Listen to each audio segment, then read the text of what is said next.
நான் அப்படி ரொம்ப தனியாக போய் செலக்ட் பண்ணுறதை விட எனக்கு வந்து யாராவது ஸ்டூடெண்ட்ஸ் வேண்டியப்பட்டவங்க ஃப்ரெண்ட்ஸு ரசிகர்கள் இப்படி அவங்க கொண்டு வந்து கொடுக்குற சாரியை நான் அப்படியே கட்டினுடுவேன். ஆசையாக அவங்க கொண்டு வந்து கொடுக்குறாங்க, கட்டினுடுவேன்.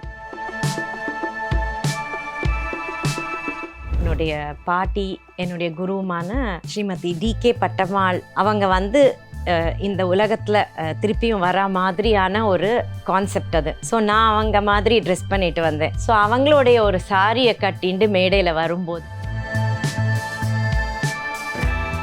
இந்த உடல் முழுக்க ஜரிகை இருக்கிறது கம்ஃபர்டபுள் இல்லை, எனக்கு அது பிடிக்காது, அது மோட்டாவாக இருக்கும். ஸோ எனக்கு அந்த ஜக்கார்ட் மாதிரி இருக்கிற சாரி நான் அவாய்ட் பண்ணிடுறேன். இப்படி கூட நடந்திருக்கு. ரொம்ப நாள் கழிச்சு ஒரு ஊருக்கு போவேன். அப்போ அவங்க வந்து சொல்லுவாங்க, மேடம் லாஸ்ட் டைம் உங்களோட ஃபோட்டோ எடுத்துட்டேன், இதே சாரி தான் நீங்கள் கட்டின்னு வந்தீங்க அப்படின்னு. அடடா, நான் பழைய சாரி கூட ஒன்றுமே வந்து பழுதாகாத எங்கிட்ட இருந்துருக்கு. எவ்வளோ வருஷமாக இருக்குது? எஸ், 30 இயர்ஸ் சாரியெல்லாம் வச்சுட்டுருக்கேன்.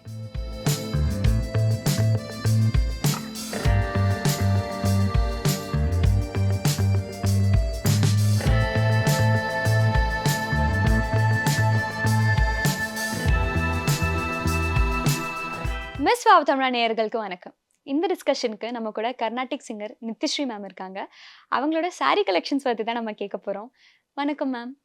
வணக்கம். எப்படி இருக்கீங்க? நல்லா இருக்கேன், நீங்கள் எப்படி இருக்கீங்க? சூப்பராக இருக்கேன் மேம். சொல்லியாங்கன்னா I am very big fan of you. So thank you ma'am.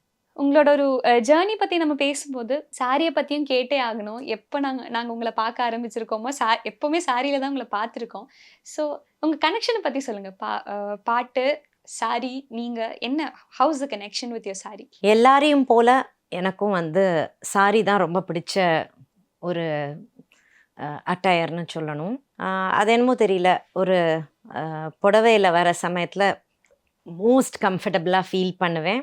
அது ஒரு அதுக்குன்னு ஒரு கம்பீரம், ஒரு கௌரவம், டிக்னிட்டி எப்படி வேணால் சொல்லலாம்.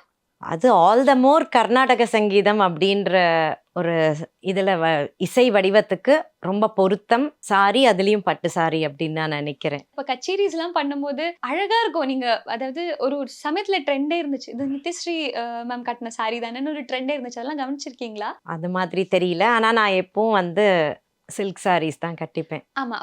அப்போ கச்சேரிஸ்ன்னு வரும்போது மட்டும் சில்க் சாரீஸா இல்லை எப்போதுமே எப்படி மேம்? கச்சேரி அண்ட் கச்சேரி ரிலேட்டட் ஆக்டிவிட்டீஸ்க்கு தான் வெளியிலேயே போகிறது. அதனால் வந்து மோஸ்ட்லி சில்க் சாரீஸ் தான் இருக்கும் 85%. அது இல்லாத ஒரு சாதாரண சாரீஸ்லாமும் கட்டிப்பேன், அதுவும் பிடிக்கும். ஸோ இப்போ நவராத்திரி வரும்போது இல்லைன்னா தீபாவளி வரும்போது இல்லைன்னா அடுத்தது இப்போ மார்கழி மாதம் வருது இல்லையா, ஃபுல்லாக பிஸியாக இருப்பீங்க கச்சேரிஸ் எல்லாமே. ஸோ என்ன மாதிரி ஒரு சாரீ பார்த்து செலக்ட் பண்ணுவீங்க? இப்போ சில்க் சாரீஸ்லேயே நிறைய வெரைட்டிஸ் இருக்கும் இல்லையா?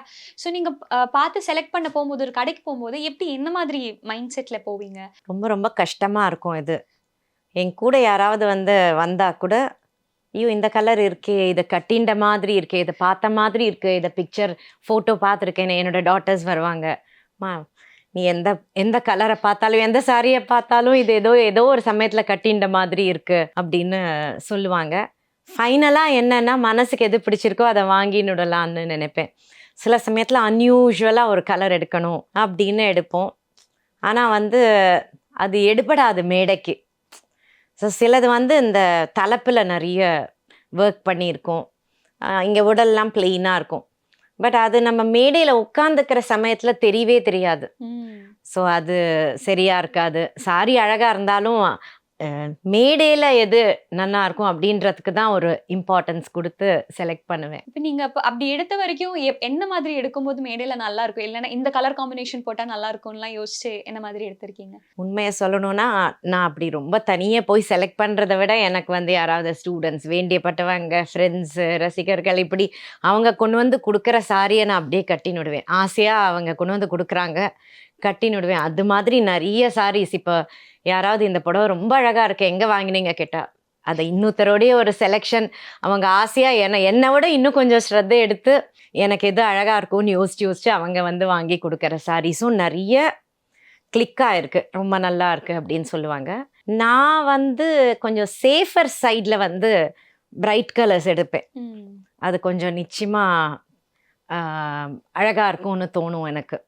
மேடைக்கு அது ஒரு எல்லா சந்தர்ப்பத்துக்கும் நல்லா இருக்கும். ஒரு மெரூன் இல்லை ஒரு மஜந்தா, எல்லோ இதெல்லாம் ரொம்ப அழகா இருக்கும்னு நினைச்சுப்பேன். எகைன் இப்ப நம்ம கலர் பத்தி பேசும்போது, இந்த திங்கட்கிழமை இந்த சாரி தான் கட்டணும், இந்த கலர் சாரி தான் கட்டணும், செவ்வாய்க்கிழமை இந்த சாரி தான் கட்டணும்லாம் நெறைய பேர் சொல்லுவாங்க. அந்த மாதிரி ஏதாச்சும் ஃபாலோ பண்ணுவீங்களா? இல்ல நோ சென்டிமெண்ட்ஸ் அந்த மாதிரி எதுவுமே கிடையாது. அப்ப புடிச்ச இப்போ ஒரு சில்க் சாரில நீங்க புடிச்சு வேர் பண்ண ஒரு மொமெண்ட் சொல்ல முடியுமா? இப்ப கச்சேரிலயா இருந்தாலும், இல்ல வேற ஏதாச்சும் ஒரு ஒரு மொமெண்ட். இப்போ ரொம்ப சமீபத்துல ஒரு இசை நாடகம் அப்படின்ற மாதிரி ஒன்றத்தில் வந்து என்னுடைய பாட்டி, என்னுடைய குருவுமான ஸ்ரீமதி டி.கே. பட்டம்மாள் அவங்க வந்து இந்த உலகத்தில் திருப்பியும் வர மாதிரியான ஒரு கான்செப்ட் அது. ஸோ நான் அவங்க மாதிரி ட்ரெஸ் பண்ணிட்டு வந்தேன். ஸோ அவங்களுடைய ஒரு சாரியை கட்டிண்டு மேடையில் வரும்போது எனக்கு ரொம்ப ரொம்ப சந்தோஷமாக இருந்தது. ஸோ நீங்கள் கேட்ட உடனே இப்போ எனக்கு அந்த ஞாபகம் வந்தது, அதுதான் சொல்கிறேன். Yes, that's actually a very good moment இல்லையா? இப்போ சாரீஸ் எடுக்கும்போது அகெயின் ஒரு நெறைய பேருக்கு இருக்கிற ஒரு டவுட், எந்த எந்த காஸ்ட்ல இவங்க எடுப்பாங்க? ஓகே, இவங்க ஒரு சாரி எடுக்குறாங்கன்னா கண்டிப்பா அது இந்த ஒரு ரேஞ்ச்ல தான் இருக்கும், நமக்கு அஃபோர்ட் பண்ண முடியும். இந்த மாதிரி நெறைய இருக்கும் இல்லையா? எப்படி ப்ரிஃபர் பண்ணுவீங்க? ரொம்ப காஸ்ட்லியான சாரீஸா இல்ல எப்படி? எனக்கு வந்து இந்த உடல் முழுக்க ஜரிகை இருக்கிறது கம்ஃபர்டபுள் இல்லை. எனக்கு அது பிடிக்காது. அது மூட்டாவாக இருக்கும். ஸோ எனக்கு அந்த ஜக்கார்ட் மாதிரி இருக்கிற சாரி நான் அவாய்ட் பண்ணிடுறேன். ஸோ இப்போ ரீசெண்ட் டைம்ஸில் அந்த சாரி மாத்திரம் கட்டிக்க மாட்டேன். மற்றபடி பார்டர் இல்லாத புடவைனா கொஞ்சம் ரிஸ்க்கு. இப்போ நான் முன்னாடி சொன்ன மாதிரி தான். ஸோ பார்டரோடு இருக்கிற சாரியை நான் ப்ரிஃபர் பண்ணுறேன். அப்புறமா வந்து இந்த ஜரிகையோட கலர் கூட சிலது ரொம்ப பப்பளீர்னு இருந்ததுன்னா எனக்கு அதுவும் பிடிக்கலை. ஸோ கொஞ்சம் சட்டிலாக இருக்கிற ஜரிகை ஒர்க்ஸ் அந்த மாதிரி இருந்தால் பிடிக்கும். அண்ட் ரொம்ப லாங் பார்டர் பிடிக்காது. கொஞ்சம் சின்ன பார்டர் தான் பிடிக்கும். சிங்கிள் சைட் சாரி பிடிக்காது. இப்படி போட்டு தான் பிடிக்கும். இல்லை இல்லை இல்லை, இந்த ஒன் சைடு இருக்கும் தெரியுமா? ஒன் சைடில் வந்து பெரிய பார்டர் இருக்கும்.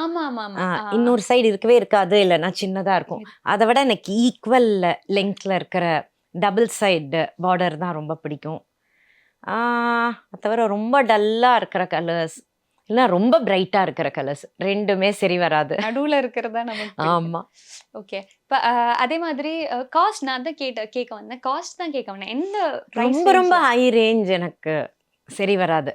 அது வந்து இந்த மாதிரி அப்படியே அடைச்சிருக்கும், நிறைய ஜரிகை இருக்கிறதுனால ரொம்ப காஸ்ட்லியாக இருக்கிற மாதிரி இருக்கும்.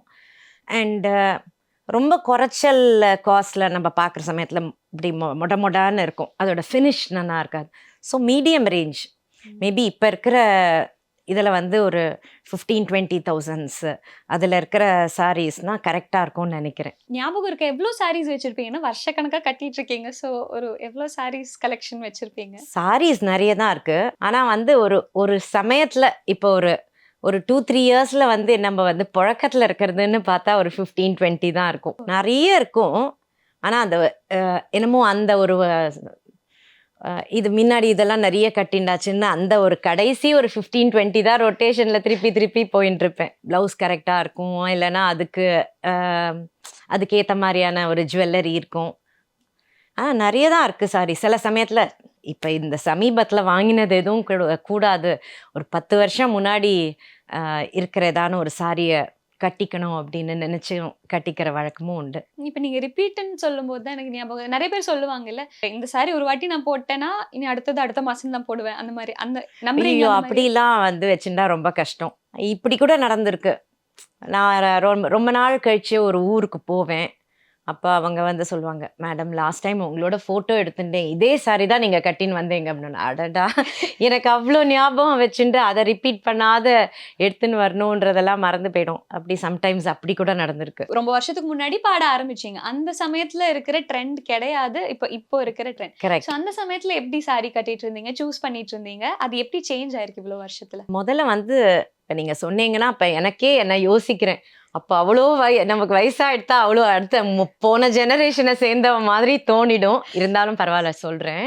முதல்ல சாரியோட ப்ளவுஸ் அட்டாச்ட் அப்படின்றதே இருக்காது. அப்போ வந்து தனியே போய் சில்க் காட்டன் வாங்கி நம்ம வந்து கட்டின்னு வரணும். ஸோ அதுவே வந்து அட்டாச்ட் ப்ளவுஸ் வந்த போது அது ஒரு பெரிய ஒரு லக்ஸரியாக இருக்கும். ஐயோ அது அட்டாச்ட் ப்ளவுஸோட இப்போன்னா நம்ம வந்து அதை பற்றி யோசிக்கவே முடியாது, அதோட அட்டாச்சாக இல்லைன்னா வந்து இது. இப்போ என்னன்னா ட்ரெண்டியாக இருக்கிறது வந்து தனியாக அதுக்கு வந்து ஒரு கான்ட்ராஸ்ட் ப்ளவுஸ் வாங்கி தைச்சிக்கலாம் அப்படின்னு சொல்லுவோம். இப்போ அந்த மாதிரி புதுசாக வந்து ட்ரெண்ட் மாதிரி பேசுவாங்க. பட் அந்த காலத்தில் அந்த மாதிரி இருக்கிற ஒரு காலகட்டத்தில் ப்ளவுஸ்க்குன்னு போயிட்டு வாங்கி சாரி, வெறும் சாரி தான் வரும். அப்புறம் ரெட்டைப்பேட்டு, ஐ மீன் ஆக்சுவலி பட் நான் ரெட்டைப்பேட்டு கட்டின்றது கிடையாது. வீட்டில் இருக்கிற பெரியவங்களுடைய சாரி தான் முதல்ல கட்டிப்பேன். என்னோட சிஸ்டருக்கு அப்போ கல்யாணம் இருந்தது. அவளுடைய கல்யாண சாரீஸ்லாம் இருக்கும் நிறைய. இப்போ அதெல்லாம் பார்த்ததுன்னா என்னோட இன்னும் அவள் வந்து ஒரு 6-7 வயசு மூத்தவ. அவளோடதெல்லாம் ரெட்டைப்பேட்டு இருக்கும், இந்த கோடு போட்ட பார்டர் அந்த மாதிரிலாம் இருக்கும், டிஃப்ரெண்ட்டாக இருக்கும். ஸோ அந்த மாதிரி சாரீஸ்லாம் கட்டின்னு இருக்கேன். அதை தவிர சேஞ்ச் அப்படின்னு பார்த்ததுன்னா சில சமயத்தில் அப்போ இருக்கிற ஒரு ட்ரெண்ட் வந்து இப்போ திருப்பியும் ரிவைவ் ஆகுது. விண்டேஜ் கலெக்ஷன் வந்து ரொம்ப அழகாக இருக்கும். நிறைய அந்த மாதிரி கூட ஆசையாக இருக்கும். ஐயோ அந்த காலத்தில் இருக்கிற ஒரு கலர் நல்ல டார்க் நேவி ப்ளூவில் டெம்பிள் பார்டர் அப்படின்றது வந்து இப்போ கட்டிக்கிற சமயத்தில் ஒரு மாதிரி வித்தியாசமாக புதுசாக அழகாக இருக்கும். அந்த மாதிரியும் நடக்கிற விஷயம் இருக்குது. வேற எனக்கு அப்படி பெரிய வித்தியாசம் சில்க் சாரியில் சொல்ல தெரியல. நடுவில் வந்து அந்த எம்ப்ராய்டரிலாம் பயங்கர ஃபேஷனாக வந்தது. அதுக்கப்புறம் எடுத்து இப்போ ஆனால் ப்ளவுஸில் எம்ப்ராய்டரி பண்ணுறதுன்றது ஒரு நிறைய ட்ரெண்டியாக இருக்குது. அப்படி எனக்கு ரொம்ப அந்த பயங்கர அடைச்சிருக்கிற எம்ப்ராய்டரி நான் பண்ணிக்க மாட்டேன், அவ்வளோதான்.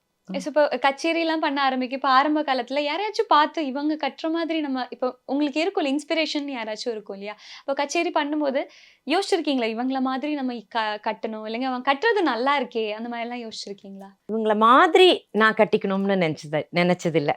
எனக்கு எது சூட் ஆகுமோ, எனக்கு எது கம்ஃபர்டபுளாக இருக்குமோ, அதாவது ஒரு ஸ்டைல் ஸ்டேட்மெண்ட் நான் இருக்கணும் அப்படின்ற மாதிரி இல்லை. ஆனால் எனக்கு எது அழகாக இருக்குமோ, எனக்கு எது பிடிச்சிருக்கோ, நான் எதில் கம்ஃபர்டபுளாக கேரி பண்ண முடியுமோ அதை தான் கட்டிக்கணும்னு நான் நினச்சிருக்கேன். ஆனால் நான் நிறைய சில பேர் கட்டின்னு வரதெல்லாம் பார்த்தா அட்மையர் பண்ணுவேன். ஒருத்தருக்குன்னு ஒரு ஸ்டைல் ரொம்ப அழகாக இருக்கும். சொல்லாத இருக்க முடியாது. சுதா ரகுநாதன் மேடம்லாம் ரொம்ப அழகாக கட்டின்னு வருவாள்.